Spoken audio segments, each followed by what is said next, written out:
it's so um, chaotic here because there's this construction going on.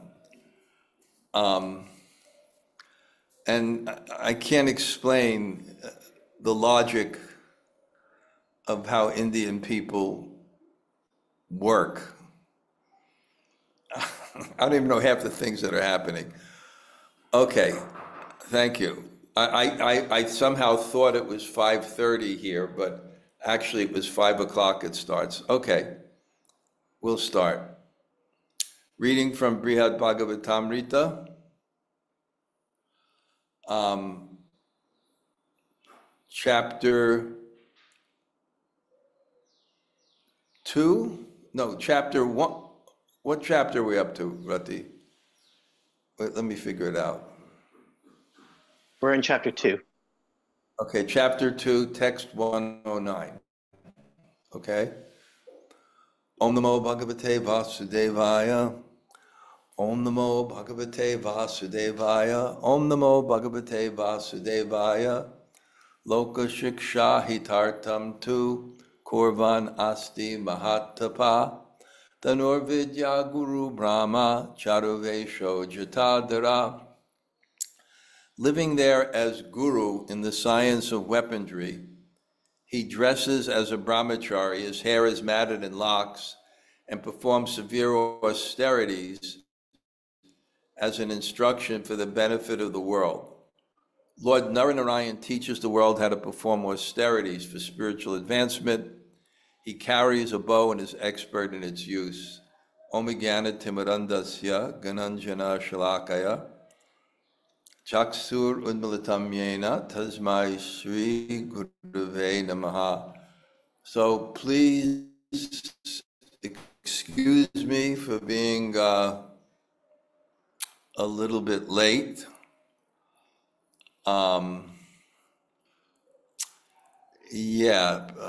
People are just not reliable, and I got the times messed down. So, okay, let me see what I can do here. Gop Kumar, we have the Bṛhad-bhāgavatāmṛta. The first book is the tattva, the understanding of what is the extreme level of transcendence. And the second book is how to attain it. And it's done through the story of Gopakumar, who gets causeless mercy from a Mahabhagavat who's on the Uttam platform. There's Uttam and there's Madhyam. To preach, you have to come down to Madhyam. It doesn't mean you stay at Madhyam. It means you come down there when you have to make discrimination. Uttam is also the feeling, and Madhyam is the philosophy. The feeling is in prema, in Mahabhav, in the highest level of consciousness. The feeling is dainya, or utter humility. Because from many, many platforms, but even from the emotional platform, the desire to be with Krishna, the desire to serve Krishna, creates this hunger that makes you feel that you're without it in such a, Haribo, come on in. Yes. What? Finished? Okay, thank you. How do you like that? Okay. Okay, thank you.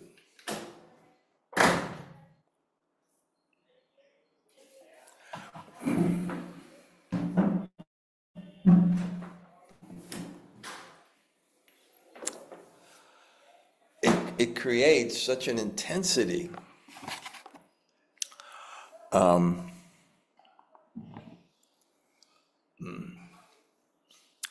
But to communicate, you have to make discriminations. So you come down to that platform. So his guru was Uttam. And there are different types of personalities in spiritual life. And he was, I don't know, some Brahmin in Braj, and he didn't have a mission, a preaching mission. Although we'll find in the Bṛhad-bhāgavatāmṛta, as Gop Kumar goes to different planets, the way he heads to a higher planet is someone from that planet is traveling through. And they're always traveling through to distribute Krishna consciousness and to preach Krishna consciousness. Prabhupada really, he had a special feel for spreading Krishna consciousness. I remember, I wish I can get this verse, where he said, when one reaches the highest level of consciousness, by spiritual impetus, he preaches. So Prabhupada put, it's not that you preach and purify yourself, of course that's one thing, and get to the highest level, but at that highest level. And that's also consistent with what we see in the Bhagavatam. The Abhideya is Nam Kirtan, and the perfection is Nam Kirtan. One is you do Nam Kirtan to attain perfection, and one is out of perfection, you do Nam Kirtan. Because Kirtan is the symptom of love, which has to be expressed, and the main way of expressing love is through kirtan. The main way of expressing love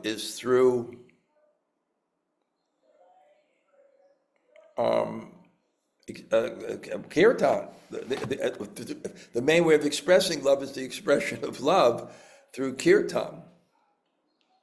So he didn't have this knowledge, but he had this mercy of the Guru.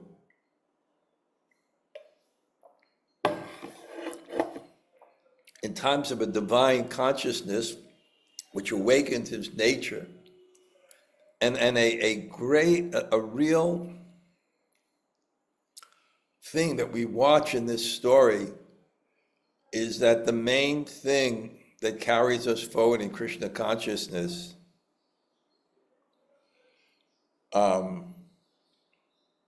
is the feeling. That's what faith is. The knowledge supports the faith, but the faith is the trust by experience. It's an experience.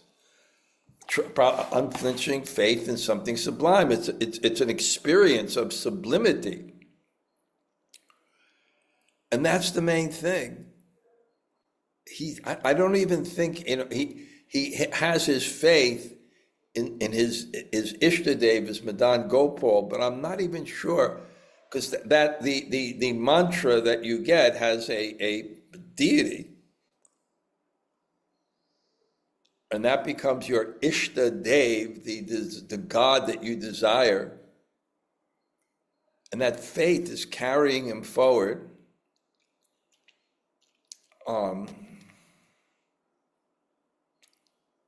then another theme is you can never ultimately be satisfied until you're 100% congruent with your inner nature.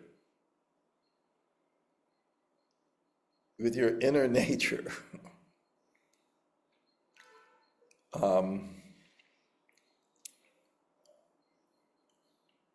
You can be satisfied in the sense that you're satisfied with God, because we have a relationship with God, but you're ultimately not satisfied unless your satisfaction is your particular relationship with God, which requires God manifesting to one according to his desire to serve him.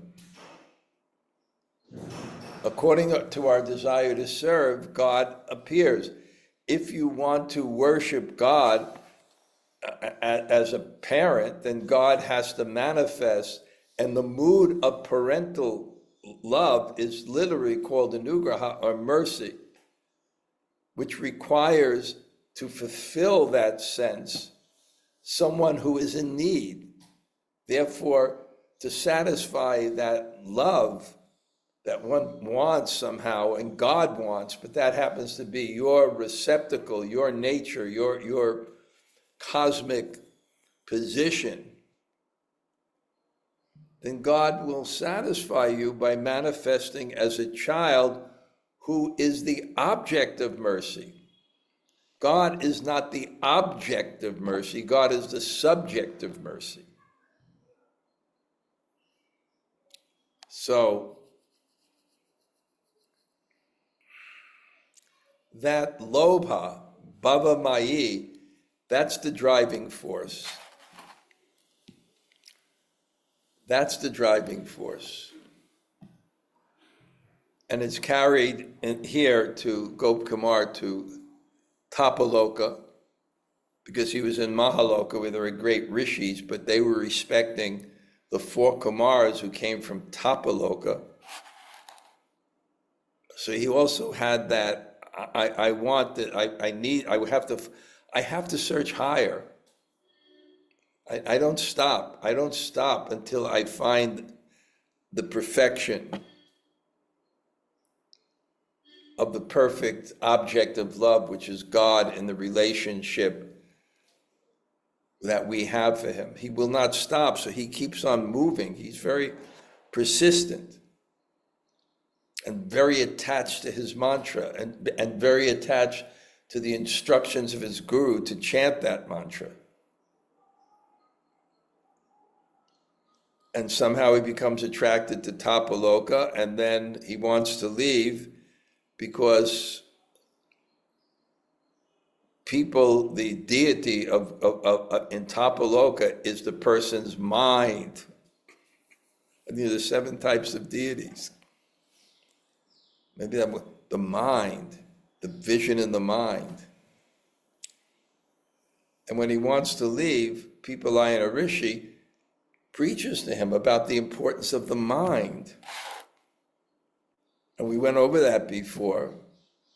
The mind is important. You have demons who see the form, but what's the benefit if their mind is not actually perceiving the Supreme Personality of God or their Ishtadev or what? They're inimical. It's the mind. And the object leaves, but the bliss can stay in the mind. It's the mind, it's the mind.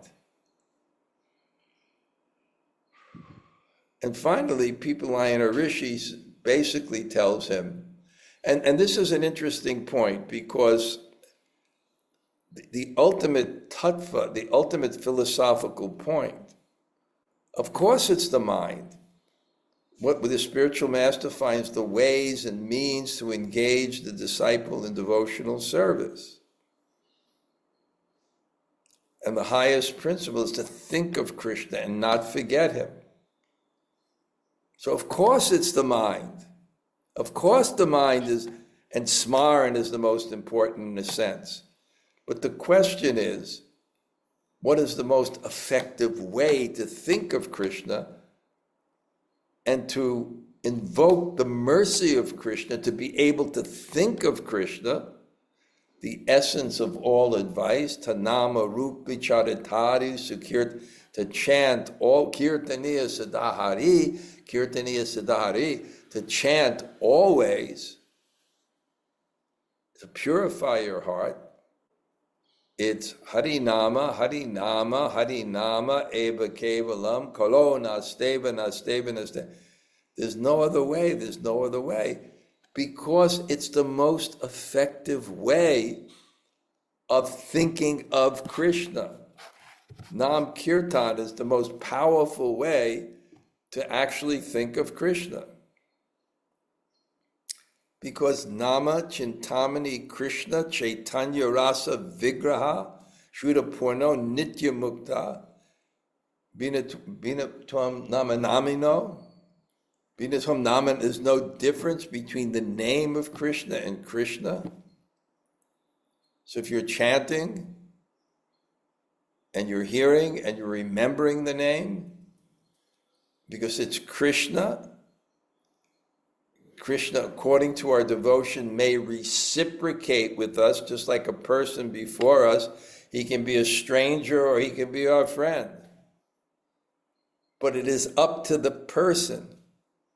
We can't force that. We can only attract that. We can do something to have that person want to be our friends. Like Srila Bhakti-siddhanta Saraswati said, don't try to see Krishna, but act in such a way that Krishna will want to see you. So,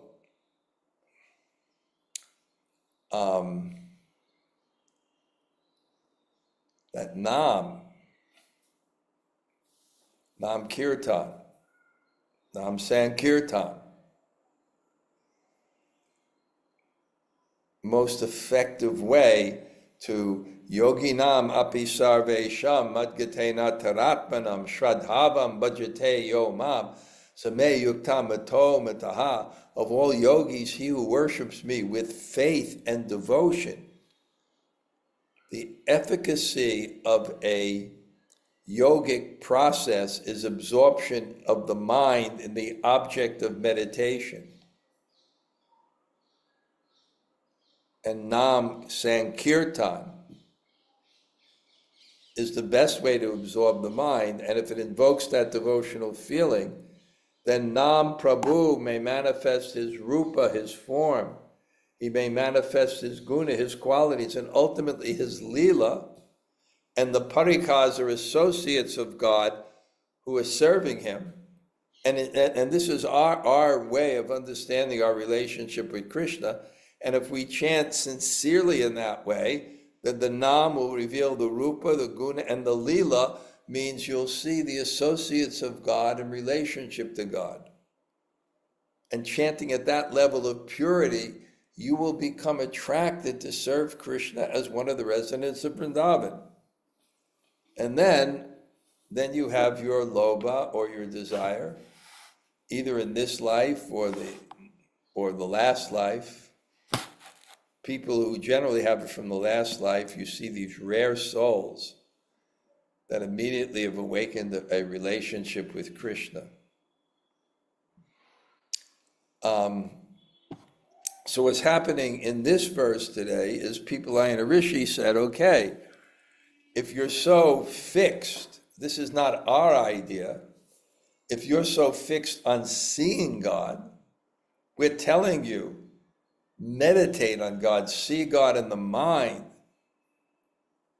But you're so intent on your senses, then you go here. And there's a form of God, Narayan, that's performing austerities. Tapo divyam yena kaputva sattvam shudye dyasman brahma sokyam tvanantam. Tapo divyam, divine austerities, despite the irrational impulses of the mind and senses. One continues in his devotional service. And when you neglect the impulses of the mind and body, you become purified of those desires. It's almost like we have a certain amount of billions of samskaras. We have billions of samskaras, impressions that seek to be fulfilled from our past experiences of joy or aversion. But let's take joy. I want to be fulfilled. It's based on selfish desire, and then it manifests. And if you neglect it, you become purified of that feeling to that degree that you were hankering for it, gradually.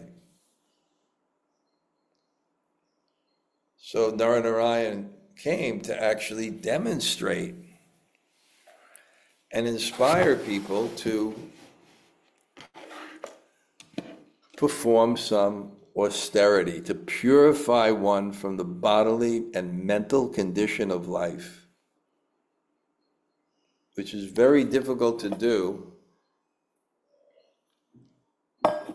unless you perform austerities. Of course, ours is yukta vairagya. We give up what we cannot use in Krishna's service, but the same effect is there if we're strict about it. Okay. Sagop Kumar Uvacha Tathaiva Gantu Kaman Mam Chatpara Sanakadaya Pasyattaiva Tamit Yuktva Bahurupan Yadarsanam. Since Gop Kumar said, observing that I was eager to go there, the four brothers, headed by Sanat Kumar, told me, just see, he is right here, and showed me many forms of the Lord. So what's happening here is, these are like incredibly powerful mystics, enjoyment and power for one who makes sacrifice. Nayam loka-śikṣā-hitārthaṁ, without sacrifice, there's not happiness in this life and the next. So basically, coming to this world, icha dvesha samutena, dvanda mohena, overcome by the dualities of desire and hate, we're very far from God in our corporal identification. So for society to be socially peaceful, for individuals to be socially peaceful, mentally peaceful,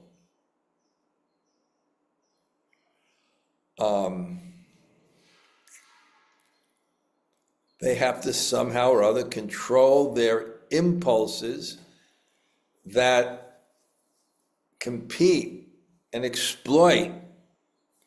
with and exploit others. Otherwise, without that sense of sacrifice, it's just an animal society, and it's so disturbing. So there has to be this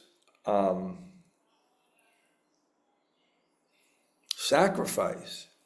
So God has arranged the universe that those who come here to enjoy, their enjoyment will come as the fruit of sacrifice. So there's a great encouragement to get power and perform austerities.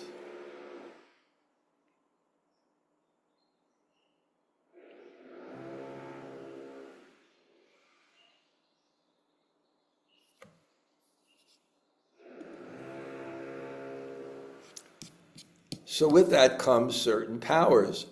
Now, tapaloka, you can imagine the power that these people have from the austerities they're able to perform. And who are the chief tapasvis on tapaloka? The four Kumaras. So you can just imagine the degree of their austerity, the peacefulness of their mind, and their ability to actually focus and concentrate. So because of that, their meditations may transform them in ways similar to their meditation, their absorption. So when they become absorbed in different pastimes of God, they actually can manifest, I don't know if it's the subtle or gross body, that form of God to actually worship within themselves. So this is what's happening here.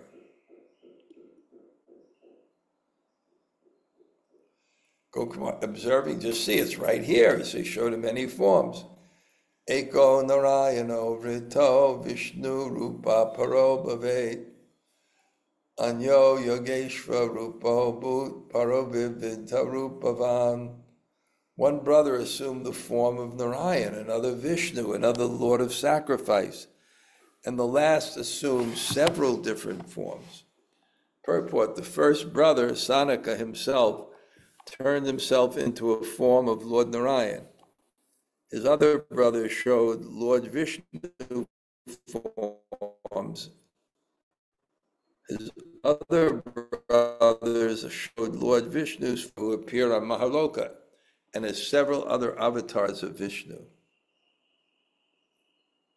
Trembling with fear, I joined my palms, bowed down and said, I have surely offended you, O kindly friend of the fallen, please forgive me. They touched my head, and I attained a meditative trance in which I directly saw those various forms of God. And even after I got up from meditating, by the momentum of my trance, I would sometimes behold as if nearby the same form of God. So now they're saying you can go see that God, and then they see the four Kumaras manifesting. It's not Mayavadi, but they have a manifestation of these different forms of God. He's also able to do it. Gop Kumar, his mind nearly perfect in connection, concentration, needed only this additional blessing from the Kumars to behold the fruit of Samadhi. Although the japa meditation he had performed in various places had been naive and without scientific understanding of yogic practice, it was equivalent to many years of strict practice of meditation in the elevated atmosphere of Tapaloka. So, actually speaking right now, I still think I got jet lag because my brain is shutting off. But Gail, you like to have a reflection now? Hare Krishna, Maharaj. I was just thinking about when you said that I think those on Tapaloka, they're able to bring their Ishtadev into their mind or heart. And I think you said how they were able to do that. Did you? Well, yeah, it's going to describe later, just like this animal, I forget it was some animal, a worm meditates on a caterpillar, something, a worm meditates on a bee, and then Yeah. yum yum vapi smaram Mhm. bhavam, that type of thing. Whatever you're thinking, to that nature you go. Well, they're actually able to do it in this life. But I assume it's not, I can't really, I've read through it, I really can't understand it. My mind's like shutting off right now. But Okay, anyway, the key is always through absorption, right? yes, everything Mhm. is. Mhm. Okay, anybody else like to say hello?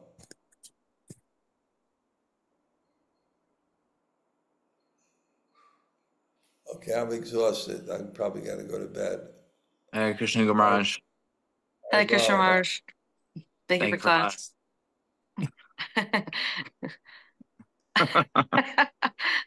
I don't, this is what, I think it's almost 2 weeks, isn't it? Or no, 1 week maybe. No, I Oh, think it's just yeah. 1 week. Yeah. It's 1 week, so I'm doing pretty good. I woke up at 12:15 o'clock. I mean, it's normal for me if I go to bed at 8. So I'm doing pretty good, but I guess I'm pretty tired now. It's amazing, right? It just, Yeah. Yeah. It takes a while. Maharaj, I'm looking at all the names of everybody that's come. Maharaj, this is Yeah, Yudhishthir. Can I ask you a quick, please. my Sure, obeisances.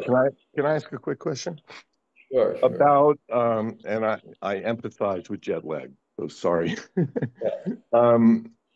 In terms of ignoring any of our unwanted things, or some scars we don't want, there's also a thing of if you ignore something, you can also tend to think about it. Don't think about an elephant, right? So Yeah. where's the balance with that? Is that just a Guru Sadhu Shastra thing? Well, yeah. I mean, what you neglect and what you do, in other words, irrational impulses. So there's certain desires that we fulfill, and there's certain, like sex life, there's certain dharma varute bhuteshu kamosti paradarshava, and there's something outside of it. So the things that are not prescribed. And I think we know that, just like they have that thing is, the ninth offense to have material attachment despite hearing so many instructions no matter what. Every time we have an attachment, it's an offense? No, we know what it is. We know when it goes above what we are allowed. That's the thing that we have to give up. And that's intolerance. But yeah, thank you for that clarification. Yeah. Thank you. Okay, thank you. Okay, I'm looking at all the things, and thank you. I can't believe you waited, even though I was so late. Okay, thank you all. Haribo. Haribo.